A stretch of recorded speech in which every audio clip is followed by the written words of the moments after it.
जाके कवन मजा पा गईला, काहे हमरा के ऐसे रोवा गईला। दूर जाके कवन मजा पा गईला, काहे हमरा के ऐसे रोवा गईला। अंगे अंगे टूटता बदनवा ए सजनवा, अंगे अंगे टूटता बदनवा ए सजनवा। सदा फताटे चोलिया के, सदा फताटे चोलिया के खजानवा ए सजनवा। सदा फताटे चोली के खजानवा ए सजनवा।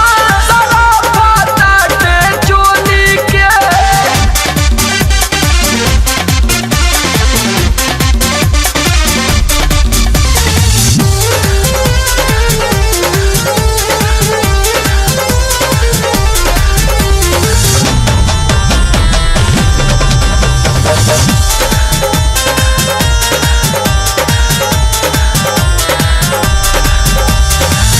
भेजला न चिट्ठी कबहू न लिहला खबरिया, कहिया ले अइबा सैया जोहले नजरिया नजरिया। भेजला न चिट्ठी कबहू न लिहला खबरिया, कहिया ले अइबा सैया जोहले नजरिया। ऐसे ना जवनिया कर जी यनवा ए सजनवा, ऐसे ना जवनिया कर जी यनवा ए सजनवा। सदा फताटे चोलिया के,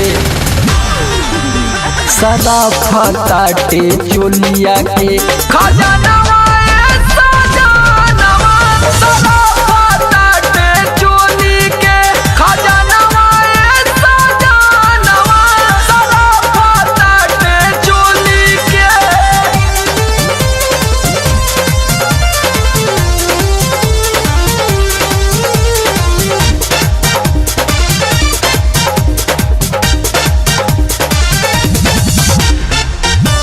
अरविंद निषाद मनवा बहकल जाता, देवरा समार खोलल चाहत खाता खाता। अरविंद निषाद मनवा बहकल जाता, देवरा समाज खोलल चाहत खाता। कहिया ले छछनी है खदनवा ए सजनवा, कहिया ले छछनी है खदनवा ए सजनवा। सदा फताटे चोली के, सदा फताटे चोली के खजाना।